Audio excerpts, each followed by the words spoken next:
Today is Friday, December 18th, 2020, day 18 of my Aikido at Home Vlogmas Challenge. And today, Tomoko and I are going to have a conversation about Aikido and what you can do to improve in Aikido. Tomoko started Aikido in Japan in 1992. She's been doing Aikido on and off for the past, 28 years? 20 plus years, yes. 20 plus years. I have been doing Aikido for 29 plus years, 30 years, 1990, 1980s. So I can't even remember. But I've been doing martial arts since I was 5 years old. I'd like to start off this conversation with Tomoko asking you the question, Tomoko, what can we do to improve in Aikido? Practice. You have to go to practice. Okay. Mm-hmm. But like right now in COVID-19 times, right. Like all the dojos are closed. Mm-hmm. So what do you think we can do to improve in Aikido? And I know practice, I read a book called Talent is Overrated. Mm-hmm. What separates world-class performers from everyone else. Mm-hmm. And I did a book review on that. It's in my videos. I might put a link up here so you can check it out. It's a really good book. And in that book, it was practice, but then they talked a lot about deliberate practice. Right, okay. Mm-hmm. So if you just practice something over and over and over again, you could be doing it wrong. Mm. So it's like, what do you do to, what are your thoughts? Just what are your thoughts? You're just like, we're just freestyling it here. Okay. And just be honest and sincere. Like, what are your thoughts about improving in Aikido? Because my struggle always been to going to a class. Yeah. So, and then I feel improvement when I go to class on a regular basis. Yeah. And maybe after that, you focus on a technique. One technique at a time, or you practice on like a basic techniques, which is shiko or the rolls, or what we're doing now, how to do the weapons, very like how to do step by step, and then be able to do it like 100 strikes. Yeah, that's what I always thought. I always thought like if you do something enough times, like enough repetitions, mm-hmm. like 10,000 repetitions, mm-hmm. That's what there's a lot of articles written about the 10,000 hours mm-hmm. of practice, and you become an expert after 10,000 hours of practice. Mm-hmm. And then of course in this book, what separates world-class performers from everyone else is that, you can do it for 10,000 hours, but the world-class performers do it deliberately, and they mm-hmm. try deliberately to improve. Right.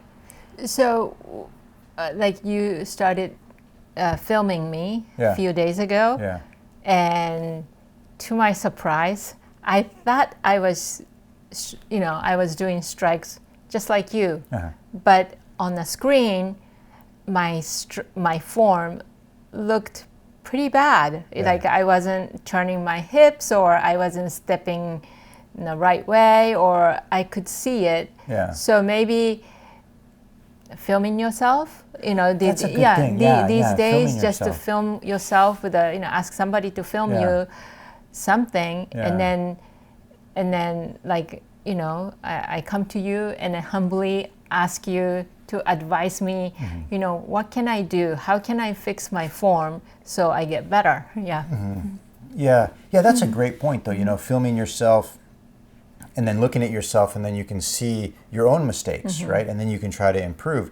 Because obviously we see someone better than us do the technique, mm-hmm. and then we try to do it like them, and then we think we're doing it like them, mm-hmm. but we're really not. Right. And I think that's where those 10,000 hours come into play, right? Right. Because you practice, and you're refining, mm-hmm. and then what you think you're doing and what you're actually doing kind of more come together, mm-hmm.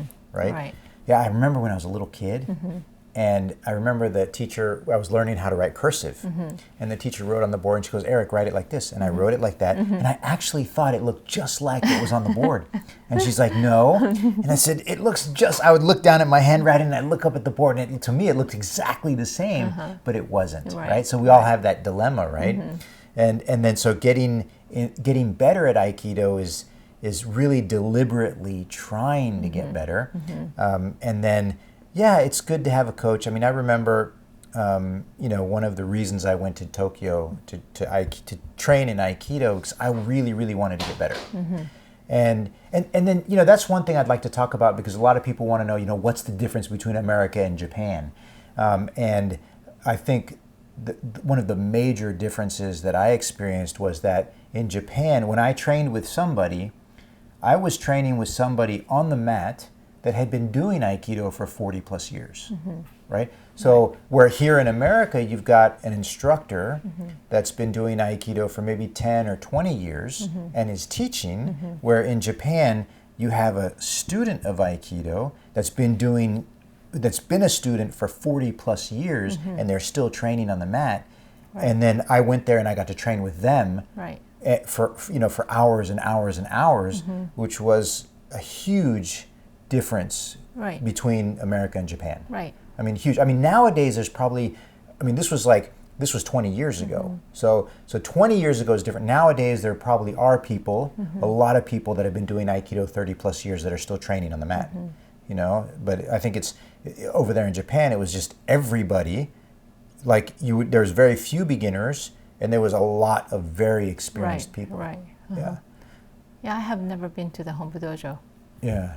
You just went to Ogikubo with Suginami Aikikai and Sophia Aikikai. Yeah, and that's how I met my instructor Kato Sensei, Kato Hiroshi, which I met him on a Friday night. And I would train with him for 1 hour during class, 1 hour straight with him alone, and then we would stay after the class ended and we would train together for another hour to 2 hours. And then this is like, a student of O Sensei, the founder of Aikido, and I would train with him every Friday night, almost just about every Friday night, because nobody wanted to train with him.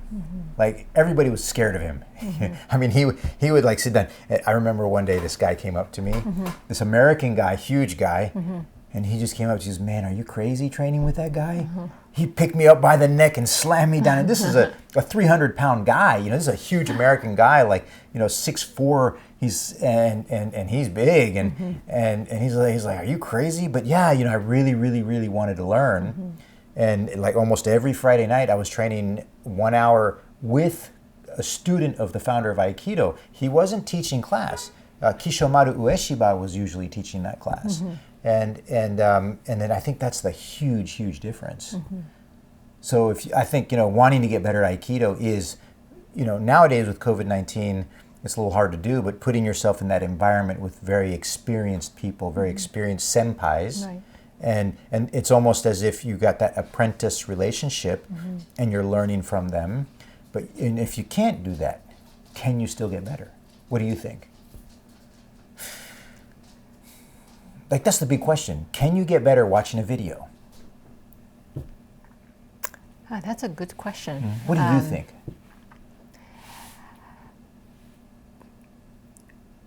Well, eventually you might be able to learn the form, kata, right? Yeah. You might be able to learn the form, but eventually you have to use that on someone. Human beings. And then even though you get the kata on somebody, if you practice with someone else, it may not work. So you just have to, when this COVID is over,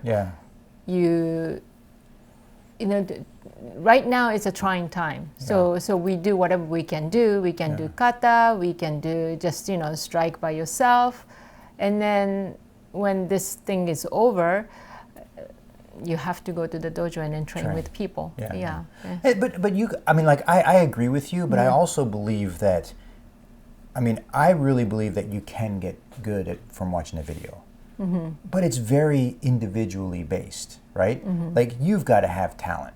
You've got to have that mental capacity to push yourself to get better. And then, you can train with your friends, like you and I can train together. I mean, I could get a friend of mine and train with a friend of mine. I mean, like when I first moved from Japan and I got here, I put an ad in the paper, Aikido, train at the park, and a few people came and we would train at the park. Right. And we were just training. Right. I wasn't teaching, we were training. Right. I wanted to get better, But then I think, definitely, I think it is possible to get better and to get good from watching videos, but then you truly inside have to want it, and then you have to have that deliberate practice, and then it's hard. It's not easy.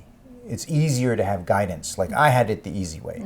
I trained with a guy that had been doing Aikido just about his whole life, and he was when I met Kato Sensei, he was in his 50s. So he was probably in his prime at 50, 55. He was in his prime. And I was just blessed to have that experience to really up my level. But through these trying COVID times, you don't have that opportunity anymore. And then Aikido has changed so much, huh? Do you think it's changed? I don't know. Yeah, because we've been out of it. Yeah. We've been out of the Aikido world for a long time, huh? Yeah. Pretty much, huh? I mean, we don't, we... I've been to a few seminars. Yeah, I haven't gone to seminars. I've been to a few seminars and I was a little disappointed. Well, but this is what I think, right? That each instructor or teachers, they have different ability. Yeah. And even like all senseis, direct students, they took something different from all sensei and then developed their own style. Kato sensei's style is very different from other sensei's styles. So I think you have to approach the teacher with open mind and then try to learn as much as you can from that instructor. Right? And then if you think you learned everything from that one instructor, then move on to another one, something like that. You cannot expect one teacher to be the supplier of all the knowledge of Aikido. I think you have to want to learn and what that is. Yeah, and I like that a lot because then that's how each person takes Aikido their own way and develops their own personal, definition and way of doing Aikido. And I think even the founder of Aikido talked a lot about that too. I mean, I remember one book that I read he said that that nobody's doing Aikido the way he's doing it. Right. He was. I don't know if he was upset or he was getting mad at his students and saying, like, you guys, none of you can do it like I can, or if he was just saying, like, nobody is following the way he's following, which is true. I mean, I think we all follow our own individual way, which is nice, right? But then, of course, everyone being able to accept that is another story. Can you?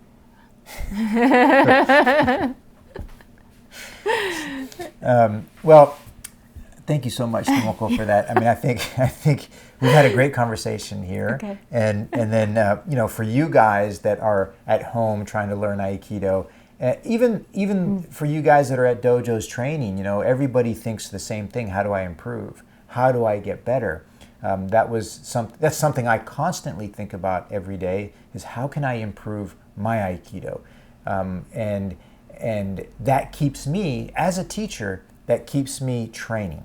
And a lot of the weapons work that I do, every time I'm with a student or with a partner doing Aikido, I'm so much more focused on how to do the technique so that I can improve more than how to teach the technique. Sometimes I would get up in front of class trying to teach the technique, but that's because I have to.